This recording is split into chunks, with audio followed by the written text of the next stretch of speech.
more growing up, I was more tilted towards I wanted to become a medical doctor. I was a science student in school doing my biology, chemistry, physics, and all of that. But in my year two in university, I had a colleague, more like a roommate actually, that used to DJ. Mm. And I started learning how to DJ. And then before you know, I got the software in my laptop.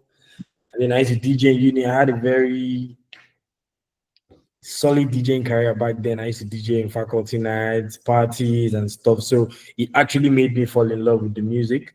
And I actually had artists that time come up to me and say, "Oh, Kini, I know you're having a show here somewhere. Can you spin my new music?" So that got me really passionate. That apart from me spinning your music, how else can I help you? Like, how else can I support what you're doing, basically?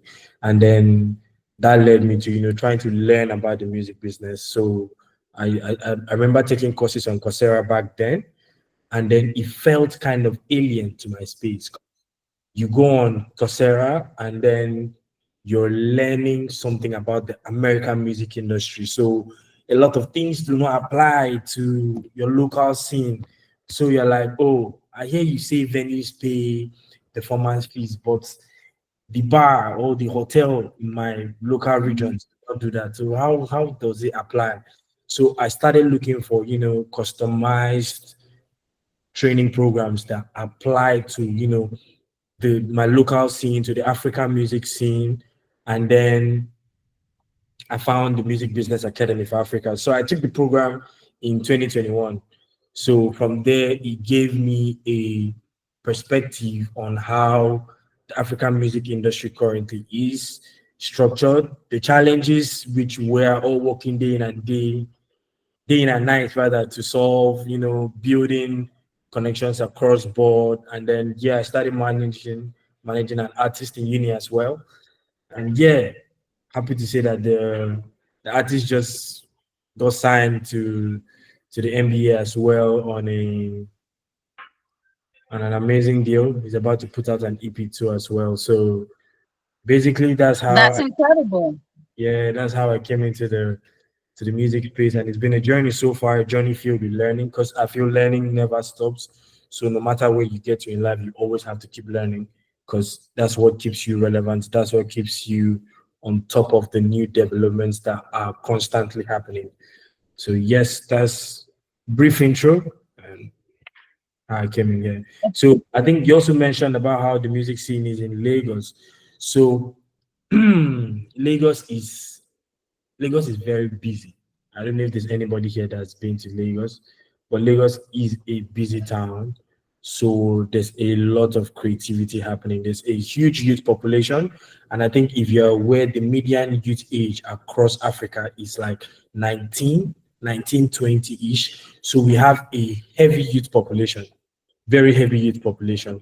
So there's a lot of young people trying to do new things, trying out different sounds, trying out different kind of music.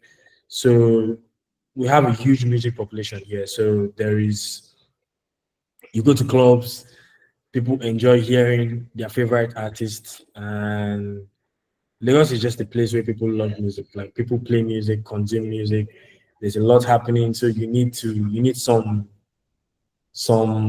output where you just you listen to good music. So you listen to lots of music, and there's a thriving business. It's a mega city. It's a huge. I think it's the capitalist headquarters of the country of Nigeria. Actually, we have a capital, that's Abuja, but Lagos is where a lot of the businesses have their headquarters. So there's a lot of businesses happening as well. So it's kind of like that city. Um, if you come, you'd enjoy. Hmm. Yeah. I mean, I was there and I really saw how busy it was. And it felt like it's really where the heart of African music is, because you went to the club, there was music. You go to the restaurant, there's music. You get in the taxi, there's literally music everywhere. So, right now, I'd love to give you the floor for you to get started on today's presentation.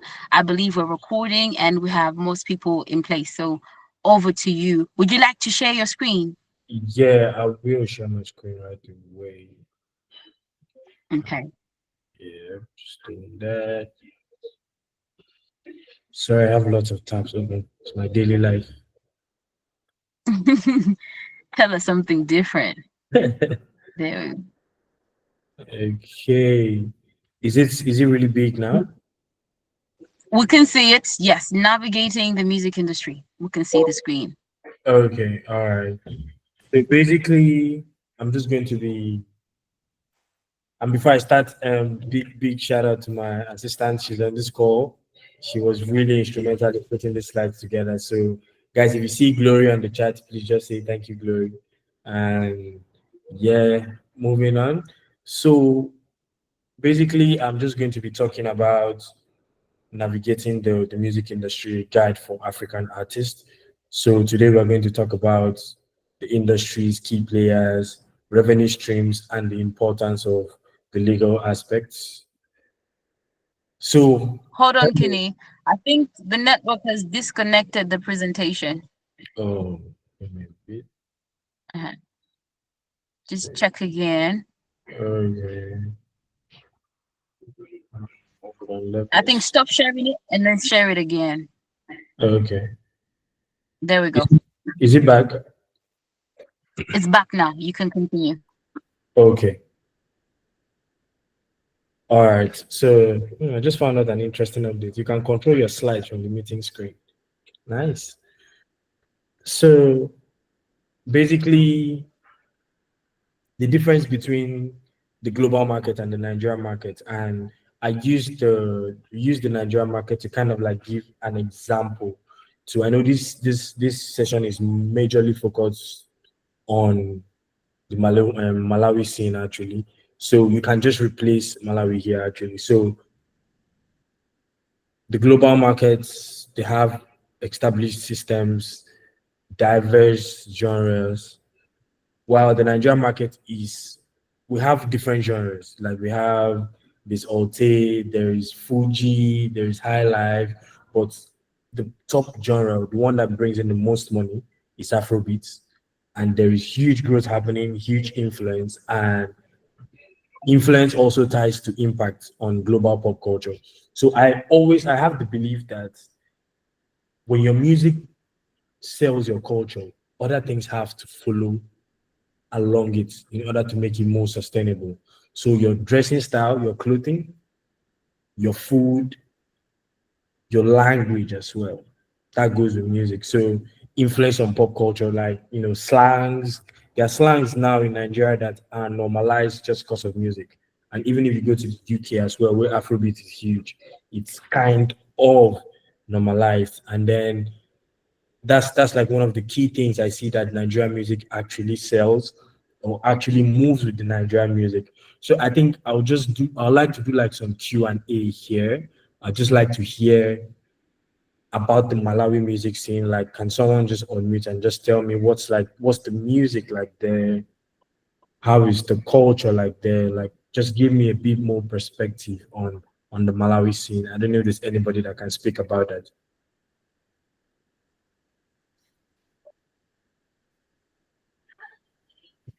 Anybody, somebody? Sam, Harmony, or anybody?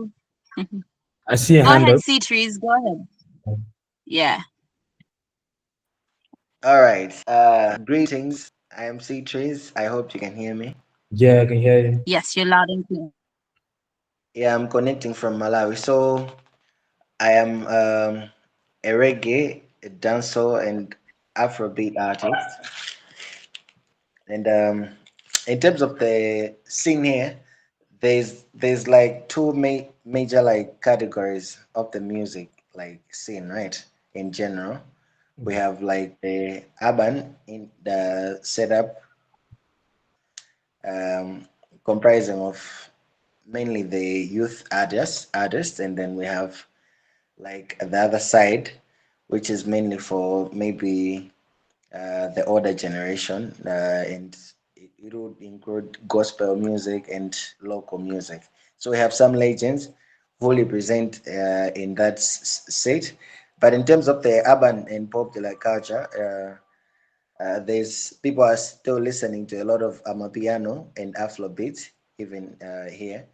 So we've had musicians who've tailored their style to fit the local by the usage of the local language, like the native language, but to do certain styles of the same way maybe it is done in South Africa, or maybe perhaps um, uh, in Nigeria on Afrobeat. So we've had huge influences of Afrobeat, and I've seen a transition. We used to have a period where there was dominating, and then there was just an overtake with Afrobeat and Amapiano sounds. In terms of marketing and monetizing it, that's a topic for another day, but that's how it's looking. Just to say, yeah. I don't know if there's something I'm missing. Okay, I think that's amazing. That's amazing. And I Oh, mean, one more thing. okay, The only disadvantages on the population. So uh, it's a very small country. Our population is about 20 million. So uh, it's to consider the population which is also having access to like the internet and is active. So it's like not really much. So it's like we competing for a very small. So it's like there's more monopolizing of certain huge figures, and then there's so many difficulties for an average musician to get noticed and then to climb up the ladder, something like that. okay, I understand you, but I don't think you need to really see that as a disadvantage because I think is Jamaica more than 20 million? I think they may just be around that kind of number, but they Of still course, Jamaica is a special case, right? Because the influence has been so ongoing. But yeah, I get your point though. yeah. So I think one of the key things that keeps Jamaica different is their culture is different. Like the music comes with like a different feel. So there's apart from the reggae and the dance hall, there's the locks. Even though locks is not just an African and a Jamaican thing, Africans do it as well, but it's kind of like tied in. So there's more like some identity around the music, that culture. Like that's really one of the driving factors for Jamaica. But exciting hearing about the Malawi scene. Um, yeah. So just moving to the next slide. I think this majorly just talks about key players in the music ecosystem. So nothing happens in the system without the artists. The artists are the driving factors for every businesses, all businesses involved in the music ecosystem. So from labels, from management agencies to distributors to marketing companies to event companies to fan platforms to PROs and other businesses, everything falls on the artist. So we at the MBA we have a saying that for every artist that is mildly successful, so let's say you move to like a C level artist, or a B level artist, you automatically create a minimum of 3 to 6 jobs for every artist that attains a C to B level success. I'm not talking about superstars, A level, because those ones create businesses, like they create companies that actually employ people. But a C level where you do not have to, create a business that employs multiple people, you would have at most 3 to 6 staffs. So that's 3 to 6 employment created. So when we speak to government organizations and other supporting organizations, we try to highlight this fact because if you're able to develop an artist to attain CB level success, you've automatically created minimum of 3 jobs because the artist is going to have a manager, the artist is going to have a photographer, the artist is going to have a lawyer or an A&R or a stylist or a videographer. So that's you creating employment of the artist. So the artists are very, very important in the grand scheme of things, and they bring the creativity. So key players and then the managers. The managers are basically the right hand man for the artist. So they basically oversee the career and oversee the business aspect for the artist. So they guide development, they guide business, basically business development actually. So they go out, find partnerships, find opportunities that can be utilized by the artist. And then you now have the record labels. So the record labels are, in this case, you kind of like call them, I like to call them the music ecosystem banks. So more like they provide the funding, they invest in the artist and then recoup. So they see an artist, for example, in Nigeria, the biggest label is Maven, especially with their newly signed deal with Universal. So Maven has a lineup of artists that they provide funding to, and then they recoup, via ownership of these catalogs, exploiting these catalogs to make revenue from them.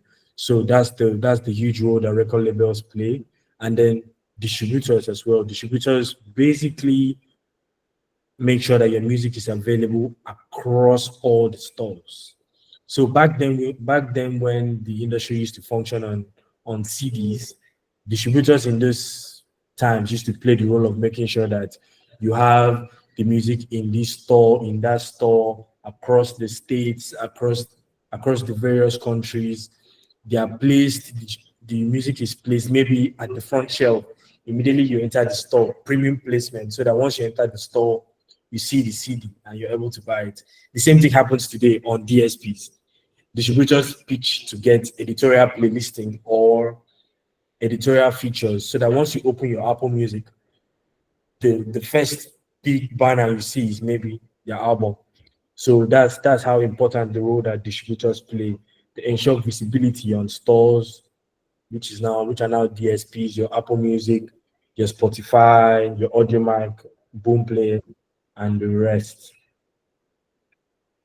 So I think I'll stop straight out. You can ask. Do you have a question? I see your hand is up. Street art. Hello. I just wanted to point out to everybody that even as you're asking the questions and you're also giving your input, just keep in mind that we do have a bit of limited time, so we'd love to hear everybody. So yeah, keep that in mind. Street art, would you like to speak? You have your hand up. You can unmute your mic. I think Kini, you can continue. Does Okay. anybody else have a question at this stage? All right, let's All right. continue. Okay. So moving to the media and marketing companies.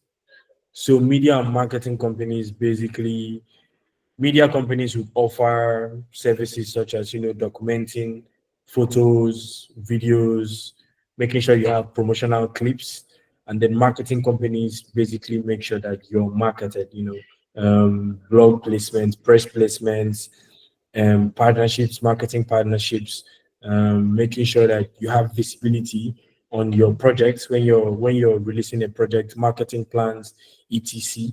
This makes them really, really, really important in the music ecosystem. And then you have your live music and touring. So basically, this has to do with event companies. So bookings, organizing shows, organizing events, and basically curating concerts as well. This falls under this section of the music ecosystem. So there is huge opportunity here. You can talk about companies like Live Nation. They operate here basically, and they found a way to make profits that they now give artists advances on revenue from event sales. So they basically give you money ahead and say, you know, take this, then we plan this series of events for you. This is how we plan to recoup, and this is how we plan to get back the money that we're giving you. So they're actually making a killing on these businesses, and it works majorly in countries that have the proper infrastructure to support this kind of business. I'd say in Nigeria for a whole, it's tough to tour in Nigeria because we don't have the adequate system to actually back it up. And I can't speak for other African countries, but it's something that I know we are gradually working towards achieving, because you should be able to tour your country properly. You have the right venue set up to support a 500 seater, to support a 1,000 seater, support a 2,000 seater, 3,000, 5,000, 10,000, 20,000, etc. We do have some, but it's not distributed across properly to ensure that you can do a proper tour around Nigeria. I'm sure there are some, for example, I can't remember the last time Whiskey toured the whole country. I don't even think he has done it before. So they'll just probably tour some certain states and then that's it. So, but in the US, for example, you can see a certain artist plan a tour and they are in every city, in every state, every major city in every state. So that's one thing I know we're missing in Nigeria. I can't speak for the Malawi scene, but if that's something, then that could be maybe a problem that you and a couple people can come together and see how you can solve. So can we make a proposal to the Malawi government if that is something they can come into to help the creatives and the art sector there solve? So are we setting up creative hubs that have these performance venues that artists can book? So it doesn't have to be just performing artists. It can be orchestra bands, like people that do classical music, for example. It could be a comedy show. Like various things can happen in those kind of spaces. So it's like it's an opportunity that I know we lack in Nigeria that we're constantly working towards solving, and it's something you can think about it as well for your local market, and then the fans and the consumers. So basically, these fans and consumers are as important as the artist as well, because they determine, everybody here works to convert them. This is where you make your money. If you're impressful enough for people to buy your merch, for people to stream your music, for people to buy your music, for people to basically spend their money on you. That's how you make money as an artist. So it's the market. So that's why they are really, really important. They are key players in the music ecosystem. Because if the fans do not like you, if the fans are not spending their money, spending their time to listen to your music, then that's like selling clothes that nobody's trying to wear. So you need to go back to the drawing board and then try to craft designs that people want to wear, in the same way try to craft music that people want to listen to. And then PROs. So PROs basically start for performance rights organizations. They're also referred to as collecting societies. So basically, what they handle is they collect public performance royalties. So I do not know how this is set up in Malawi, but in the Nigerian music space, it's still kind of like a legal tussle. Hopefully, we are able to solve it in the next 2 to 3 years. But I know the South African market is pretty much structured when it comes to this. So this basically means that everywhere the music is played publicly, the creators need to get paid. So in South Africa, we have Capasco. In the US, an equivalent of PRO is the BMI. There's the ASCAP. If you go to Ireland, we have the IMRO. Go to the UK, and we have what do they call these guys? They just keep my mind. Me too. But they have a PR as well in the UK. So basically, what they do is collect public performance. So for a bar, for a hotel, you need to have a PRO license to be able to play songs that the PRO controls. So that way, if you're playing music in any restaurant, in any hotel, any bar, any venues, any radio stations, the creators are getting paid. So that's essentially the role of the PROs. And it's something I know that most African countries are still working towards developing, but hopefully we're able to be fully functional regarding this, because the artists are leaving a lot of money on the table. For example, most radios do not pay for the music they play, but music is a huge driver of why people listen to radio. So without music, radios would struggle to keep lots of their consumers. Because I know people run away from radio stations that they talk too much. So if you are talking all the day, no music, personally, I will not listen to the radio. So I don't know for other people. So people need to get radios need to get to that point to start paying for the music that they use. So that is a few highlights when it comes to key players, and there are other things that may be missing from this. For example, under the under the PROs, you also have basically PROs fall under the publishing sectors. You also have publishing companies. So publishing companies make sure that you collect your publishing. So when it comes to music, there are two sections on the royalties. There's the sound recording and then there's the composition. So publishing companies make sure that as an artist, you're collecting your publishing share. So as you're writing your music, as you're writing for other people, you are basically being covered when it comes to royalties on the publishing aspect as well. And then that's the importance of of publishing companies. I think I see Harmony's hand up. Harmony, you can go ahead if you have any question.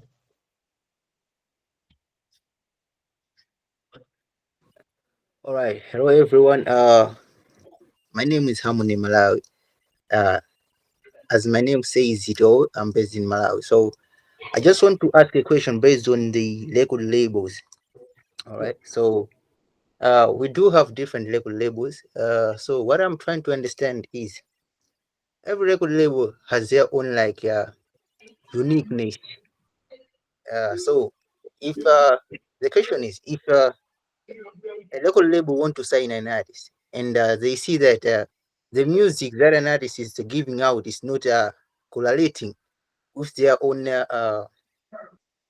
ideas or with their own description of the record label. Is it good for an artist to force himself or herself to create that kind of music that fits into that record label or to continue with his or her own music? So that's the question I want you to ask. Thank you. So there are labels that just focus on certain kinds of music, certain genres of music. But now, as an artist, if you can adapt, then it's fine. But if it doesn't fit your style, if it's not what you're known for, if it's not a core part of your brand, then I think you can do without it. We had a case recently in Nigeria where a label pitched to sign an artist, but in the contract it was stated that the artist has to do only amapiano music, and he rejected because he doesn't want to be doing that. So sometimes I personally I believe that what's meant for you will find you.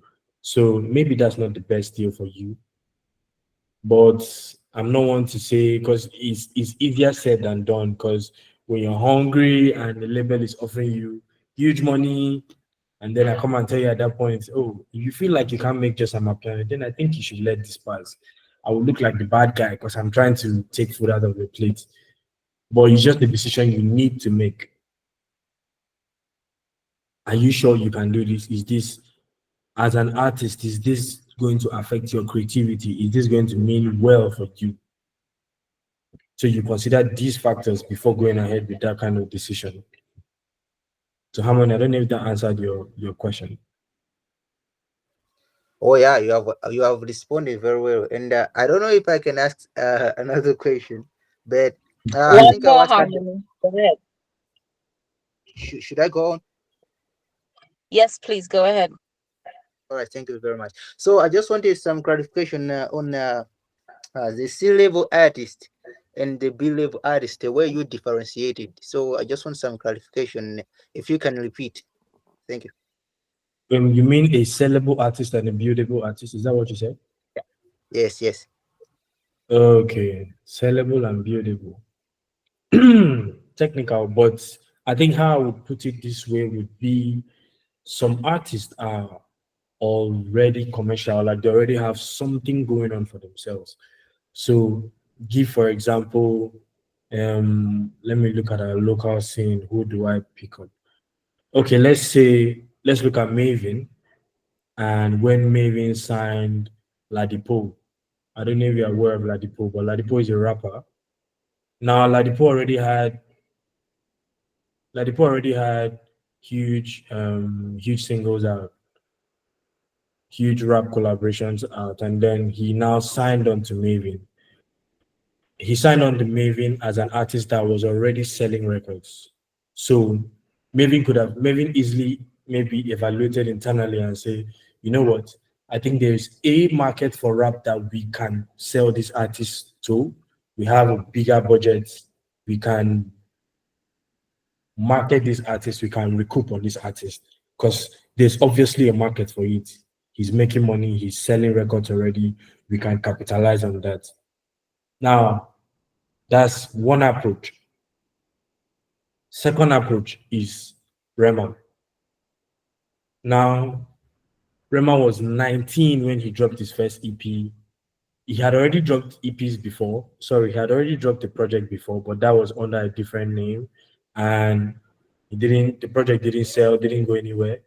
And then he went to Maven. Maven put him in the academy pipeline.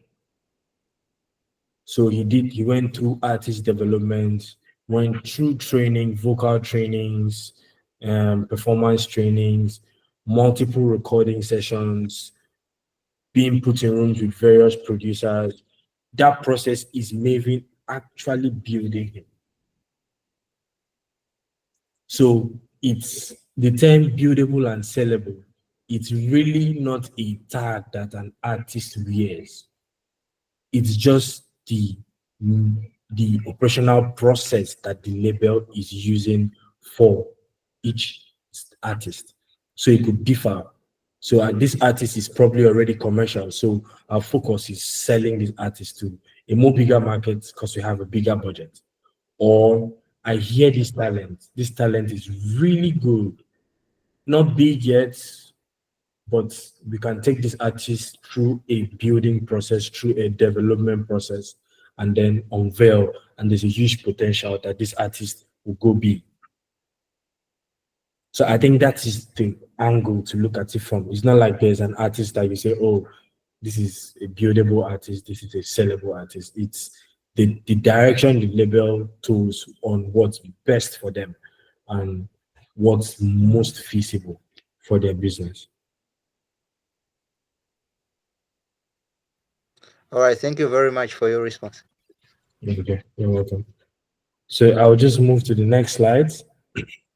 So diverse artists have diverse revenue streams, very diverse revenue streams.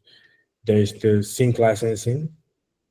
So basically what sync licensing means is music used across movies, games, adverts, basically placement of music in media. So you have situations where, for example, you hear a Drake song in a TV series. So now how that works for the artist is that that music is paid for. You don't just pick up a music and use it. And then in Africa, we're very guilty of we just go on YouTube and pick one song, download the MP3, tell the director, oh, add this song. You don't even know who wrote the song, you don't even know who owns the licenses to the song, and then you post it up on YouTube. You post up your movie on YouTube. So the proper way to do that is to actually license these songs. So if you pick up a random song and use on your movie, there's a huge probability that you're going to get a takedown notice. So in this sync licensing, when the request comes in, there is revenue for an artist. There's revenue again for the producers that produce these songs, for the writers that write these songs. This is because when you're clearing a song, you clear the two sides of the song. You clear the sound recording and you clear the composition. Two different clearing. So you clear the sound recording is who owns the masters. Most likely, mostly the record label. But if it is excuse me, if it is the artist, then you clear that with the artist. And if there's a featured artist as well, then on the publishing side as well, that comprises of the producers and the songwriters. So who controls the publishing on this, on the composition side? So you clear that with the composition. So this involves a licensing fee on both ends, and then always involves most times percentage of royalties from the movie that you are clearing the song for. So when this happens, let's say I pay $100,000 to clear the song recording, the sound recording rather, that is further now split down and paid in percentages of how that was on the split sheet. So if as an artist, if I was an artist and then a song that I owned 50% of the masters is cleared and then $100,000 is paid. So if I own the masters and there's no label that owns it that's charging their 20%, 30% before the money gets to me, that means I get a 50K USD of that money, which is 50%, and then I split the further 50 with the other artists or contributors on the sound recording aspect. Then on the composition, the same thing still happens. So you split the money based on the percentages that you own. That's why splitship is really, really important. So before putting out any song, to make sure that in the near future you're not fighting for money, you're not fighting for revenue, please ensure that you sign your split sheets before the music gets out. So that's how important sync licensing is in when it comes to revenue streams. And then the next is brand partnerships. So we've seen successful partnerships like recently we have, I think Burna Boy did something with what do they call these guys? LV in Paris, and then you have Whiskey with local brands such as Techno and global brands such as Nike. You have Star with Coca-Cola, which is currently running Rema with Pepsi as well. So these kind of brand partnerships are instrumental for the artist. So it helps, it brings in revenue because the brand will basically have to license your image, license, pay for license to your works used in their ads, pay for your time as well, and several other things that comes with these partnerships. So this is a revenue stream for a lot of artists, and then merchandise sales. So basically merch, you can handle this internally as an artist, or you can basically license a company to, use your image to curate these products, and then you own a certain percentage. So from t-shirts to caps to tote bags to various branded products that you can sell to generate revenue, and then you now have live performances as well, so concerts, events, so far and so forth, and then you now have streaming royalties. So this is basically what your distributor pays you. That is revenue collected across Apple Music, Spotify, Boomplay, and the rest. That is the one of the revenue streams. And then I think before I move on from this, does anybody have any questions about this slide?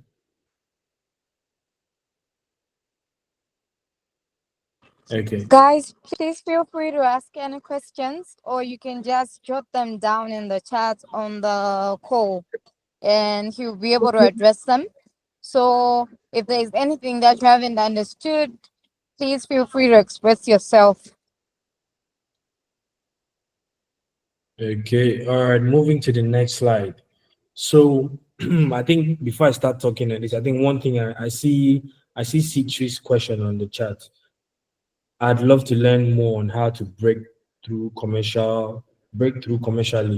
for indie artists who are not stable financially, especially in small economy country. So I think as an indie artist, one of the first things you want to focus on is actually building your community. And that starts from first having a good product, that's your music, a good product, that's your music. And you need to be, when I mean it has to be good, it has to be good. You need to constantly reiterate. So it's okay to, put out this first song, gauge feedback, go back to the studio and, rework, get better, make sure that the new song is always better than the former one. And you build your community. Is as an indie artist, you can start from like 10 genuine supporters, 20 genuine supporters, more realistic. You can do a small venue, very intimate venue for quite for lots of interaction. So 20 supporters, where if those 20 people pay you a little money each, that is something. Maybe they pay you tickets and then they buy a merch, but genuine supporters 20. Then from there you scale to 30, scale to 40. Before you know, you're doing a 50% venue. So gradually building that community is the most critical step. It's tough. It is tough, but that's the work. You don't just become a superstar overnight. It takes years of work to actually get to that level. There's a whole artist life cycle that we teach in the MBA. For you to get to that superstar level, you have to put in that work. So you need to build from 10 to 20 to 30 to 40, because it's easy to look at superstars selling out 5,000 venues. For example, you see Whiskey selling out a 20,000 person venue in the UK, and you say, ah, man, this guy just became a superstar overnight. But no, he has been singing since 2008 or 2007. Did he have his big break up till 2029, 2010? So that's what most people don't see, is the hard work that goes in behind the scenes. For example, GT, my boss, used to manage Whiskey at some point, and then he used to give us stories that Whiskey was such a workaholic that even if they are traveling for a show, a 2-day show, maybe in Dubai, he flies with his studio setup, flies with the producer. So once they land, the producer has gone to set up in the hotel room. Then he'll probably go to the hotel, change, maybe go by the pool, relax for a bit, and then go back up and he's recording. Go out that night for the show, do the after party at the hotel, do the after party, back to the hotel to record. And then later in the day, they're flying back to Lagos. So what most people don't see is the hard work that goes in behind them, behind the scenes. Artists that are on top work extremely hard. It might look easy because you just see them in the club. I mean, Burna Boy tells the story that he recorded yeah in the club, upstairs of the club. So there's a lot of hard work that goes in behind the scenes. So you have to constantly build that community step by step. It might seem boring, it might seem like a lot of work, but if you build 10 genuine people, then you now focus on adding 10 more people to that. The initial 10 would speak to one, let's say they speak to just one friend. And you know how you're playing music with your friends, and then you're like, oh, there's this dope artist I'm listening to. And then they play it to one person. It will not just be one person, but say it's just one person. That's additional 10. Plus the 10 that you now bring in, that's 30 people. So that's how those bonds grow.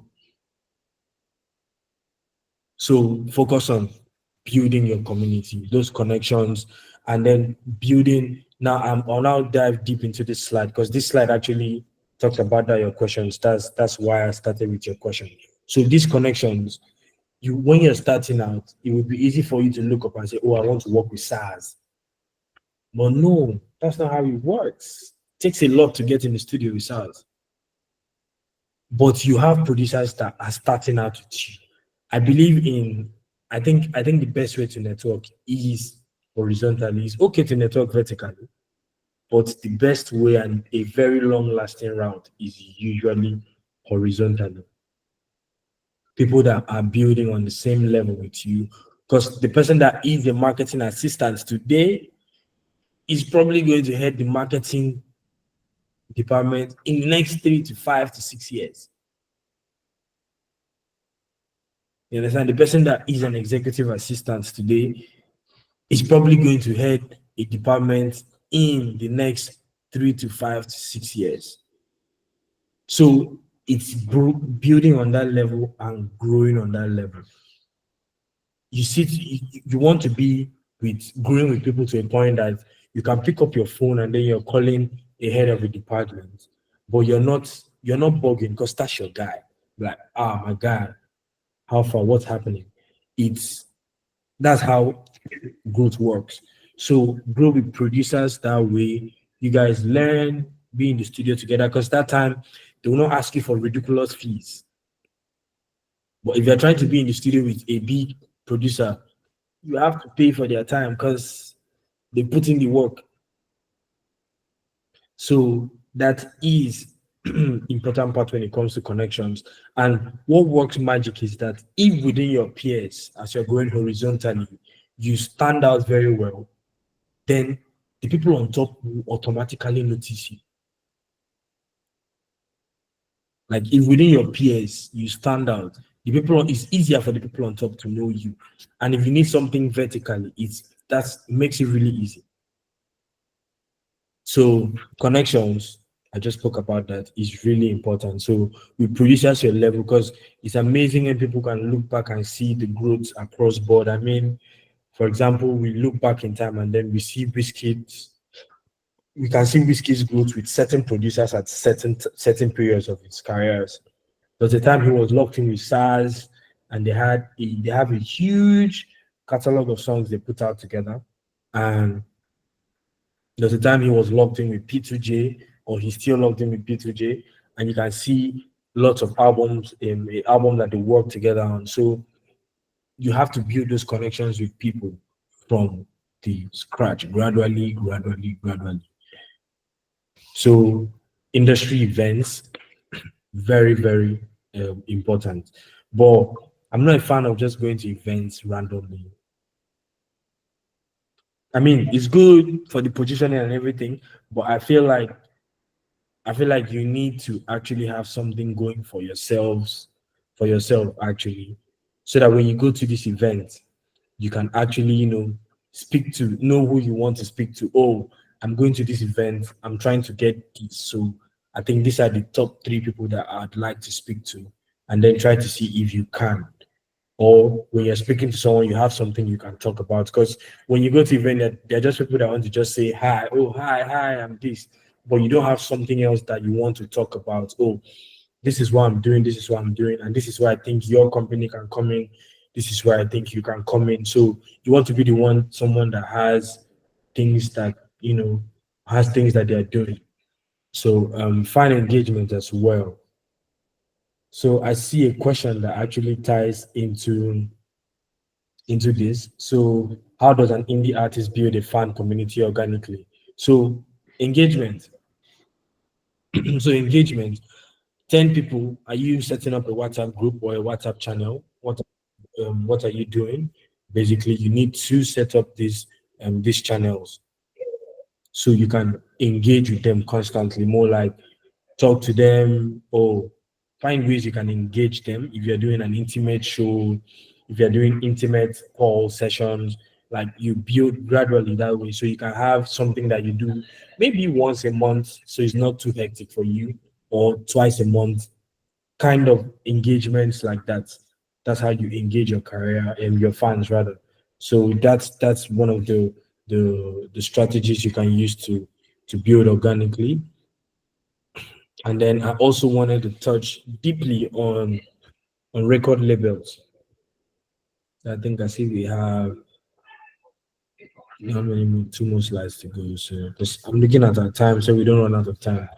So record label models, basically deals these days actually are taking their various approaches towards it. So there are major labels, there are indie labels, then there are DIY models. To be frank, these days, indie labels are still owned by majors. We see everybody buying up everything these days. But major labels basically are the big dogs, from Sony to Warner to Universal. Those are the big dogs. And then the indie labels are majorly subsidiaries. For example, there's the LVRN, is an example of an indie label, although it's still owned by a major, but they're independent labels. So major labels mostly have extensive marketing, huge distribution, because they have what the strategies most majors use is that they buy up labels that already cover certain regions.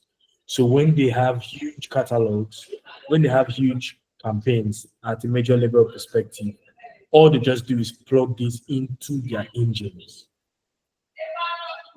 So these engines basically do the work because they are already spread across these regions. So this gives the major labels wide distribution advantages. So they mostly always have longer contracts because they spend way more money than the indie labels, so they need more time to recoup. And then indie labels, on the other end, are usually more flexible because they mostly focus on a certain region. Indie labels just they are not trying to secure, although everybody wants a global market appeal, but that's mostly what you go to majors for. Because majors have the bigger global perspective. But India usually mostly focused on a certain region and try to saturate that region. And they give more creative freedom to their artists, and they have more friendly terms, and their deals are usually shorter, mostly album project focused deals actually. And then you have teams supporting you as well, same thing as majors. And then the DIY model is majorly an artist and a very small team managing everything all together. So you release independently, no marketing support except you personally have a budget, and then you're basically trying to put things together for yourself. That is the difference between these three models. So most upcoming artists majorly fall under the DIY model. And then when they build to a certain visibility level, then majorly indie labels grab them, and then indie labels now sign partnerships with major labels. That's essentially how most the industry works these days. So that's it concerning that. And then I also wanted to touch a bit about the legal aspects when you're navigating the music industry.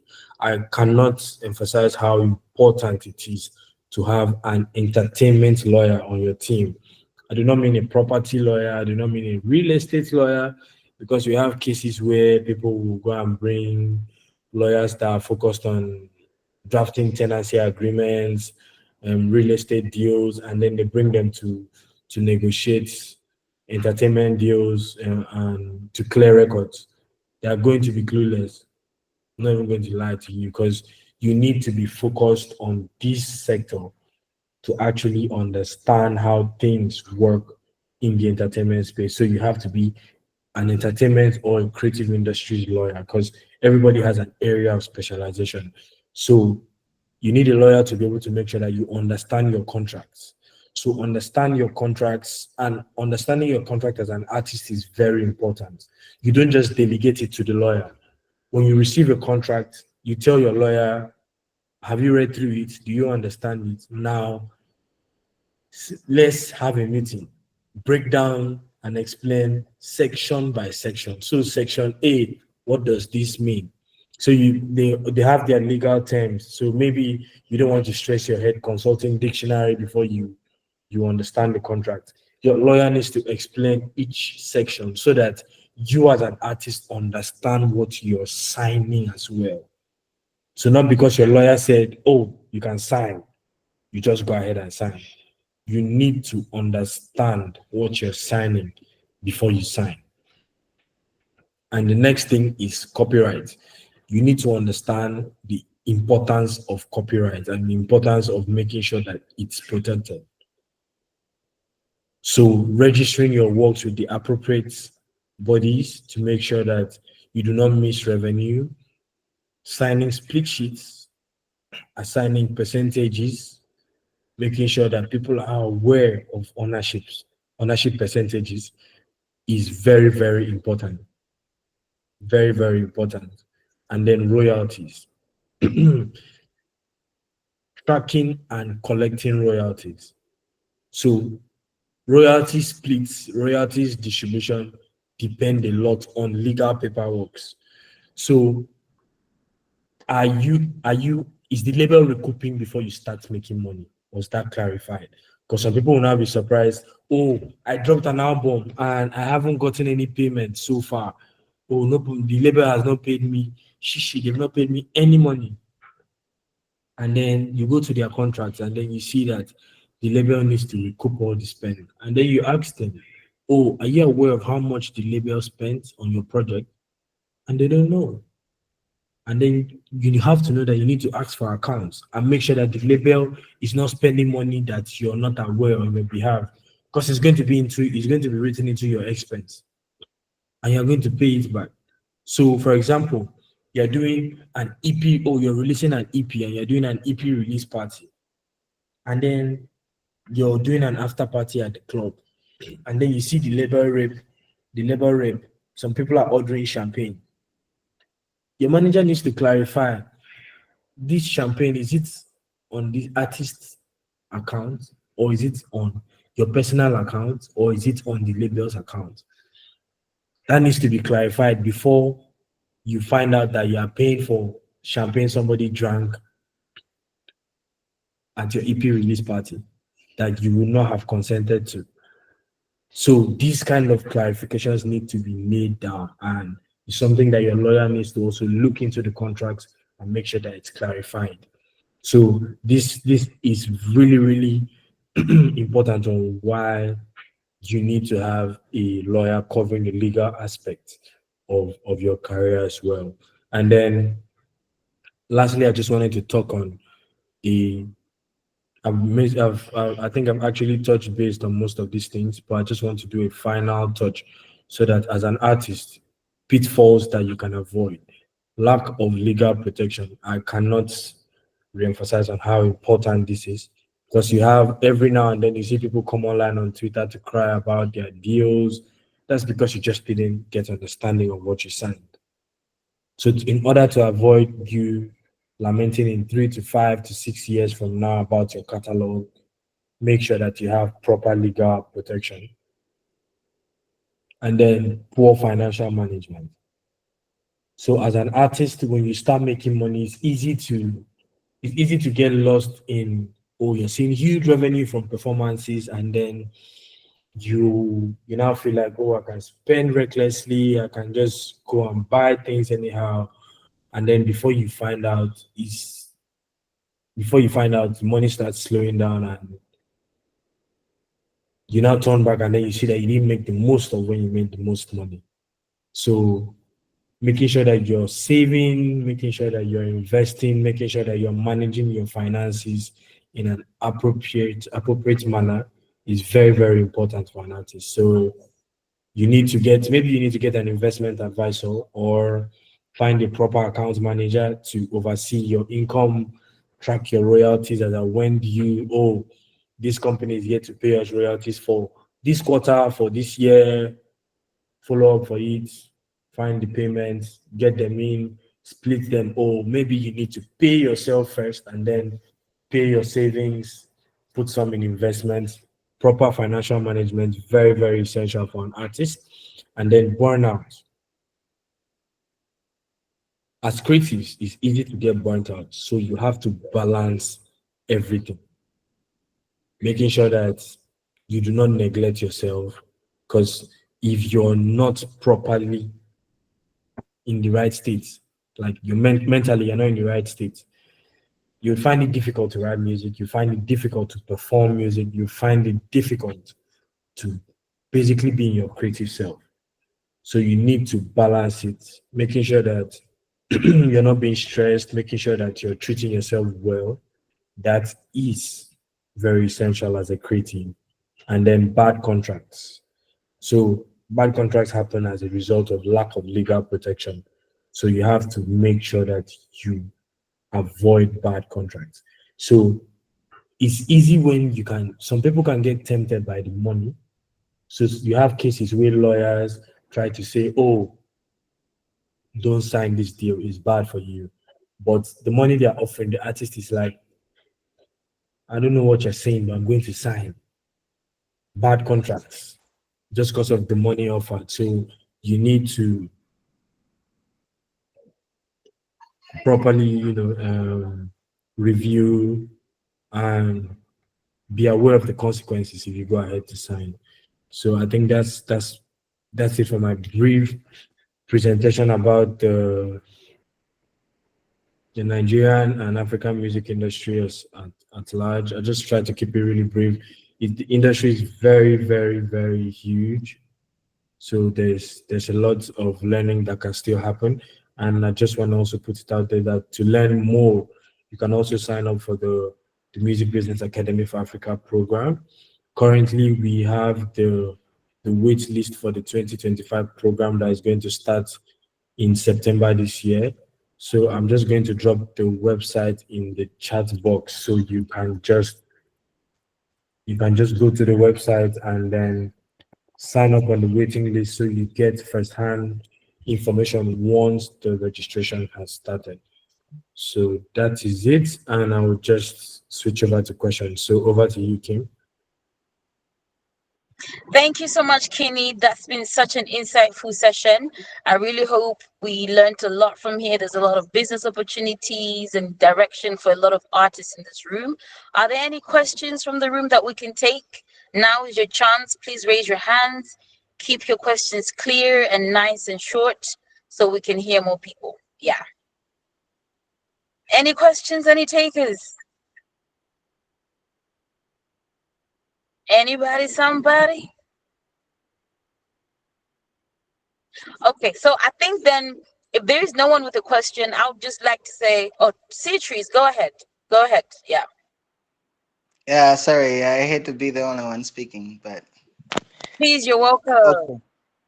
All right. So I wanted to ask, is there a way where you can try to like showcase your art and how you can try to find an audience internationally, like for when you don't really have a lot of know-how and support like that?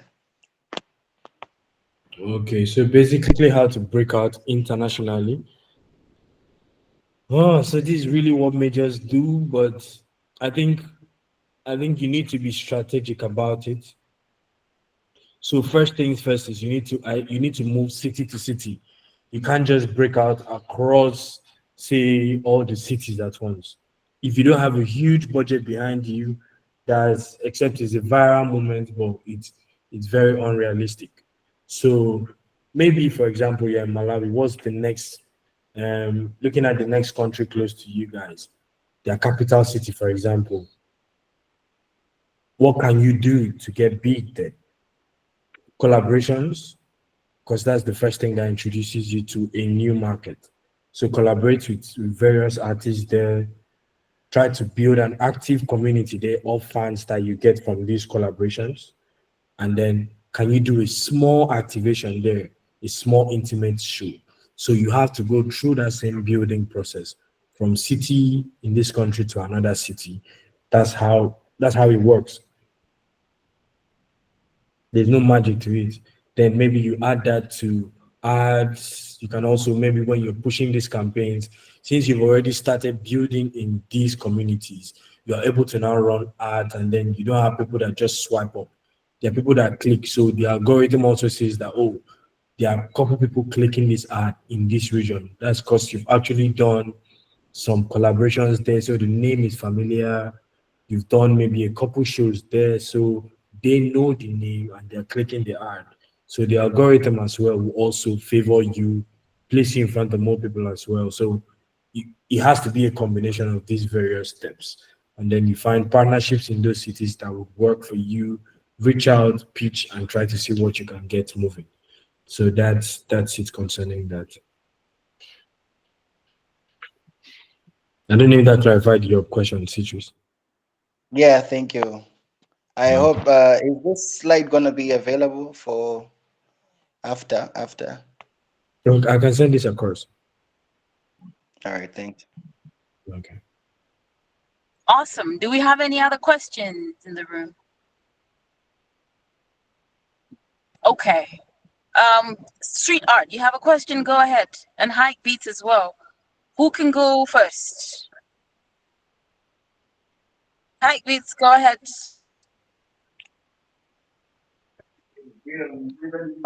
Actually, I wanted to ask about can you clarify more on copyright and copyright offices that are found in a certain country, such as Nigeria or Malawi? Sir, I didn't get that. Oh yeah, I said I wanted you to clarify more on copyright and copyright offices that are found in a country, such as Nigeria. And so, Copyright what that are found in the country? I think what copyright he's trying to ask offices. you is maybe some of the common copyright laws that are found in Nigeria. I don't think you'd know the ones in Malawi, Mm. but I guess just like in general.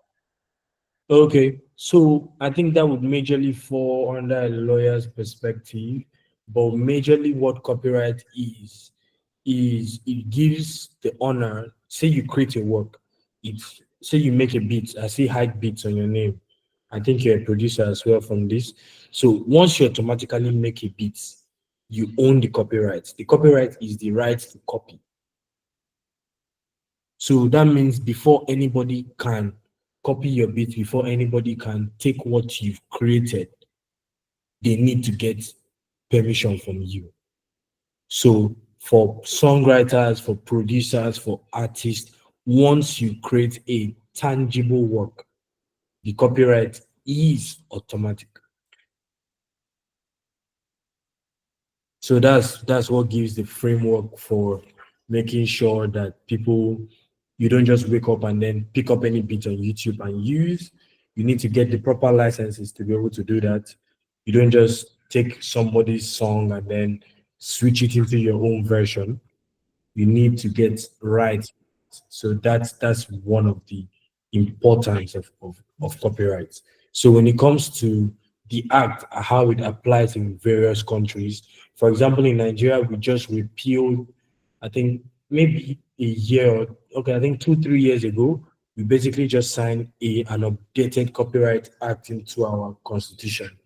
And we're replacing an old copyright act of think the 60s or the 70s.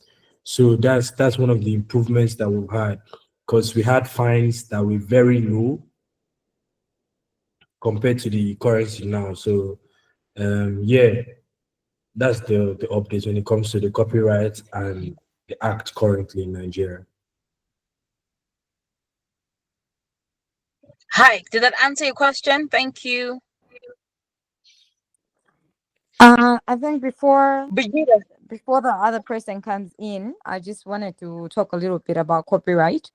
Um, I would really advise everyone that is on the call to be part of the or find out something about the Copyright Society of Malawi. As Vwaza, we also do have a lawyer that sort of specializes in intellectual property and everything. So maybe if there's a particular situation that you are in or you would like to know about, or we can organize another session where she actually talks about the things that you are interested in knowing. But as Kenny put it, it basically protects you. If you're currently based in Malawi, there was a situation that happened recently between Physics and Happy Baxi about a song. Um, I'm not really sure how it ended, but originally that song was done by Happy, and they were very, very, very similar. Almost everything was the same. So copyright protects you in situations like that, regardless of where you are as a musician. If somebody takes it from you, they have to credit you that, okay, I took this song from ABCD, or I'm redoing something like what this is and he said something about if it's something tangible it can be protected. For example, we have folklore songs in Malawi. I'll give an example of Tegwin's Chibababa. They can protect the Chibababa song, but they can protect Tegwin's song because of how he expressed himself in the music. So somebody cannot do something that is similar to that song. Or let's say Kineo and Atheist have the song Tutu. It's a song that we used to do when we were young, play and stuff. But it's how somebody expresses it now that brings in the issues of copyright. I just wanted to make a comment on that. Love it. Thank you so much, Brigida. That was very clear. One more question before we wrap up. There's one in the comment section that says, how do you recognize a bad contract? Oh, how do you recognize a bad contract? I mean, once a lawyer reviews your contract and then tells you that it's bad, you need to believe that it's bad. There's no standard what a bad contract is. It depends on where you are at that point, the terms, etc. I think I see another hands up. Oh no, I just wanted to like Like, make a comment on the how do you recognize a bad contract? yeah, I please. say if it's too good to be true, it's too good to be true. Sometimes that could be the point as like, you're an upcoming artist and then they're saying, well, we'll rent you an apartment and you get to sing with Chris Brown. And sometimes things are as they appear to be. So if you think it's so good to be true, you probably have to implore the mind of your lawyer and say, you know what? I feel like this is too good a deal for me. I know you want to get up there and do good for yourself, but also you have to be realistic and accept the process and the journey that happens in the music industry. So if it's too good to be true, invite a few friends to come over and look at it like, guys, this is what they're offering. Mostly those things that are like vague and too exaggerated will, are probably going to lead to a bad contract. But it's always important to understand that music as a business, you need to have a team, that is looking at the things. I remember Kim mentioned something about accounts. You need to have a lawyer. You need to have a manager, somebody also that can look at things from a second perspective. That's what I wanted to say. Thank you for that, Brigida. I think we've come to the end of our session. Thank you so much to everyone for joining us. We're over our time now. Kini, thank you so much for joining us. Remember, everybody, we're going to have him every 2 weeks for the next 3 sessions. So please tell a friend to join us. We're going to share with you the YouTube link so you can watch this session over and over again. And remember to check out Vwaza.com. Send us DMs if you'd like to know more about it if you haven't signed up to distribute your music just yet. But otherwise, thank you so much, guys. Thank you, thank you, thank you. All right, thank Kini, you. Take care, guys. thank you. Thank you, Kenny. Thank you, Kim. And thank you, everyone. Thank you, everybody. Bye.